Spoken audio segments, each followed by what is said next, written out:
Here I am Khurshid Anwar, and I wish all my respected teachers, Mr. Tapan Mandal, Madam Chandrima Mukherjee, Mr. Khalid Nawaz, Mr. Subir and Ranjit Babu, Mr. Ajad and Mr. Mickey a very, very happy afternoon.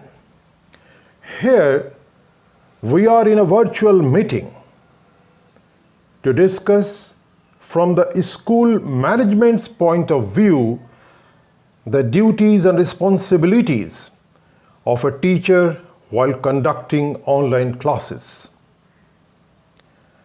I will try to keep the session a 15-minute experience.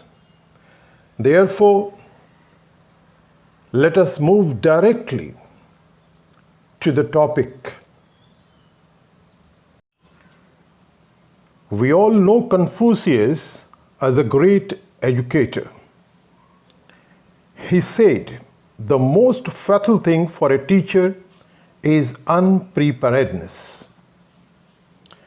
If a teacher is not prepared beforehand,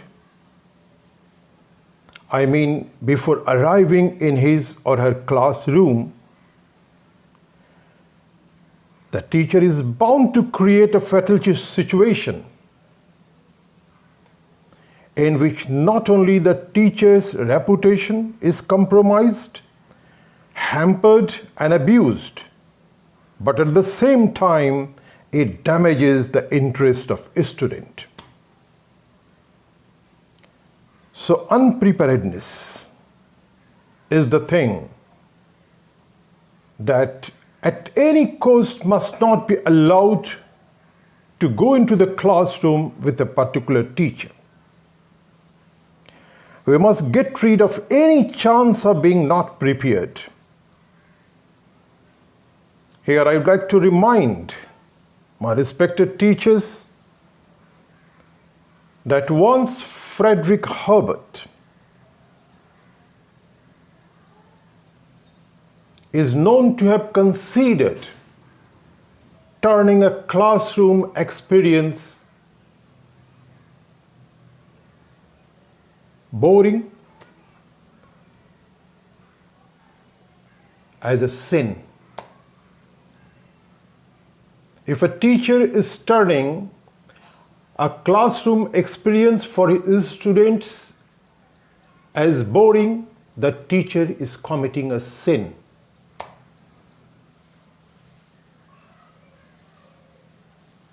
And if I ask the question, how the classes become a boring experience, the only answer is unpreparedness. When a teacher arrives unprepared into his or her classroom, he is bound to create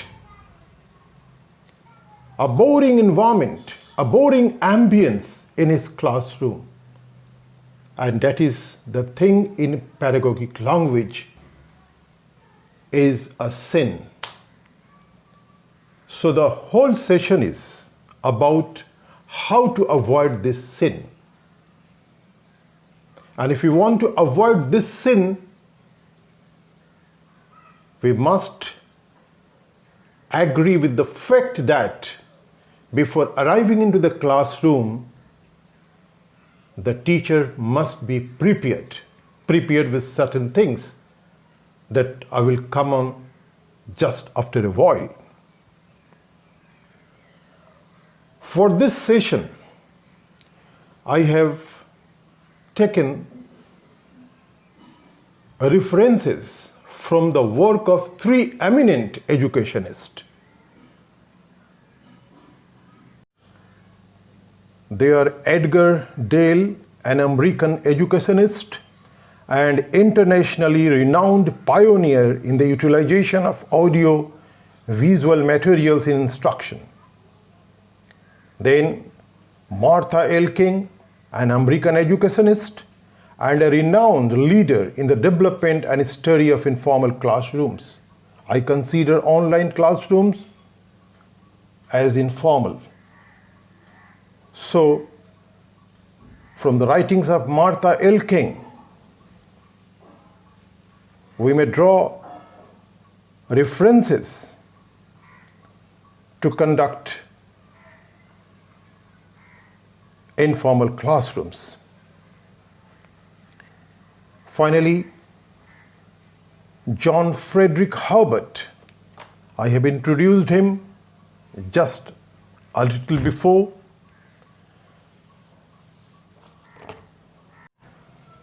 Now let us talk about preparedness. I mean, how a teacher can remain prepared beforehand for his classroom. So here I am emphasizing only two categories. One is student attendance and the other is lesson plan. As far as students' attendance is concerned, in online classes, I am aware that our teachers are facing difficulties everywhere. But just to make the things easier, I would like to share with my dear teachers a very important thing, that the online classes that is going to be started very soon, within 2 or 3 days, that online classes will not be a merger of all sections. It will be not like that. For example, class 9, there are 4 sections, and now you are conducting the class by merging all the 4 sections. But according to the new timetable, new comprehensive timetable, all the sections are separated. So for class 9 there are 4 sections, for class 10 there are 2 sections, and similarly for 6, 7, 8, for every class there are separate sections for the boys and girls. For the boys there are 2 sections, for the girls there are 2 sections. So in every section, 7 periods will be taken, and each teacher will attend minimum 6 classes, 6 periods with 1 off period. That is the scheme. So with this, when I will hand over the new routine to my respected teachers, we will also let the teachers know that who is the class teacher of which section. So like the offline classes, in the online classes also, for each section there will be a class teacher, and that class teacher will be provided with the list of the students who are there in that particular sections, and the list will be provided on a Google Sheet. So the class teacher in the first period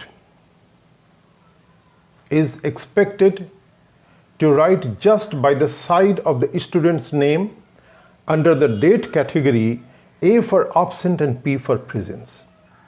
So that will be conducted on, that means student attendance will be conducted on Google Sheet. So this is the thing, we will practice it and make it more easier. But because we are going to practice online classes, and it will continue, I think, God knows till when. But we will start practicing this one, not as an expert, but like a learner. We will start the things doing, and it will move on from better to the best. So that will be the student attendance. A student's attendance is very essential to run a school. Similarly, lesson plan is also very important. For the last 6 months, this lesson plan, my experience is that is becoming a very complicated thing. Because my respected teachers Some of my respected teachers come to me and ask me, sir, how the daily lesson plan will look like and what will be the format. Now, I tell all of you, sir, that lesson plan is the most natural thing in the process of teaching. Lesson plan means to plan what you are going to teach on daily basis.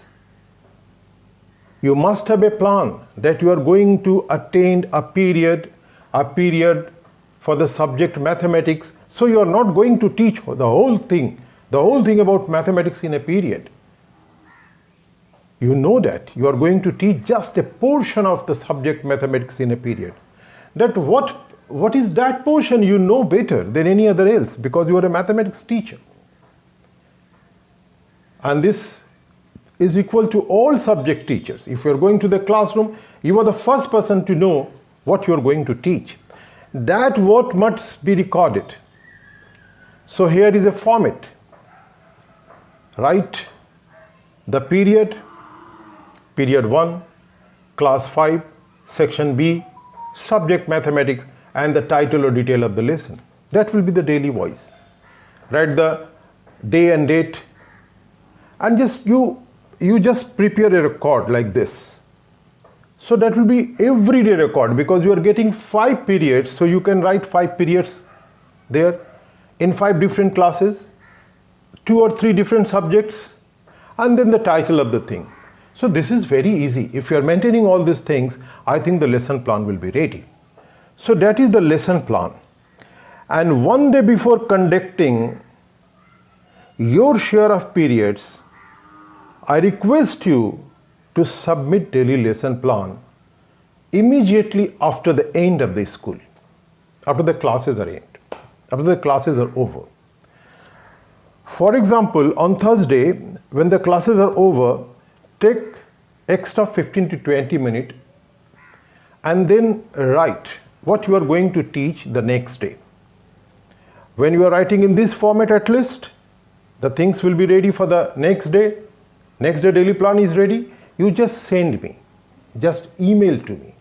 Everything will be online. Nothing will be in the form of page and copies and books. You just soft copies, transferred from one place to other through email. So I think lesson plan funda is also very clear. Students' attendance is also very clear. So my dear teachers, mind it. For remain prepared, for now, we will have to maintain these 2 things. Student attendance properly recorded through Google Sheet, and lesson plan properly sent to my email address one day prior before entering your classroom. And again, I am reminding you that a particular teacher is the person who knows his subject, that from that big subjects, what portion he is going to teach this day or another day. He is the right person to know that one. I only want you to record this and just send it to me on a daily basis. Just send it to me on a daily basis. To explain preparedness, I am using a cone of learning, that is Edgar Dale cone of learning. Before going into that, I will just clear myself that I am not going to teach something to my respected teachers. No. My intention is not to teach something to my teacher, but my intention is to share some experiences that I have with myself during my career. And still I am experiencing so many things and learning so many things. So my intention is only to share my experiences with you with reference to the great educationist I have already named. So this is Edgar Dale cone of learning. What is the important point into it? So, when we educate a student, what we do? Actually, we add some knowledge from the student's point of view. Actually, we add knowledge from the student point of view. So it is not like that if your student had 5 rupees in his pocket and you are adding 1 rupees to the 5, then you are getting 6 as a result. It is not like that. It is completely abstract. It is completely abstract. We have the parameters to measure the level of education of a student, the level of knowledge of a student. We have the yardstick for that. But all these are abstract in the form of examination, in the form of numbers, in the form of result. These are the things that are very abstract. That is the process, that is the part and parcel of education system. But when it comes to add education, we will be very clear which part, which method adds what percentage of knowledge to our student. Again, I am repeating, there are so many methods to teach, but we must be very clear that which method is adding what percentage of knowledge to a student. This should be very much clear to us. And if it will be clear, then I hope when you are formulating and making your lesson plan, you will justify with that lesson plan. So this is very important for remain prepared before coming into the classroom. So my dear teachers, here is a pyramid-like shape, a triangular shape. Just first there is reading. Let us come to the downwards, from reading to the participation in discussion. First at the top is reading. So we asked our student to read loudly from their book. This is the practice we always adopt in the classroom. But sir, after long research, Edgar Dale came to the conclusion that by inspiring reading in the student, we just help him to remember 10% what he read or what she reads. If a student is reading only, then by the process of reading, that student is adding only 10% of the knowledge. And again, if you are lecturing our students and using so many words to make our lecture easy to understand, then by doing so, we are helping the student to remember 20% what the student hear.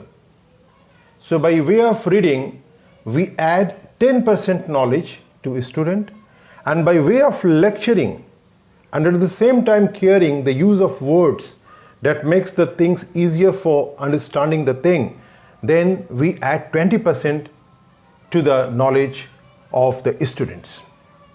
And now the seeing. There are so many methods to make the thing as if the students are seeing, as if the students were seeing. There are so many methods nowadays. And in online classes, you will get a lot of chances to make your students see the topic, But there are so many teachers who has command over words, and they use their words in such a way that create a situation. And it seems that the situation is presenting the seeing, the whole seeing. So there are two methods. One is speak so nicely by using your word and choosing your word that what you want to say appears in a picture. Or you see something on the screen. So by this seeing method, we add only 30% to the knowledge of the student. And if we do something that brings the experience of seeing at the same time hearing, I am teaching with a method in which the students are getting the experience of seeing, at the same time the student is getting the opportunity to hear.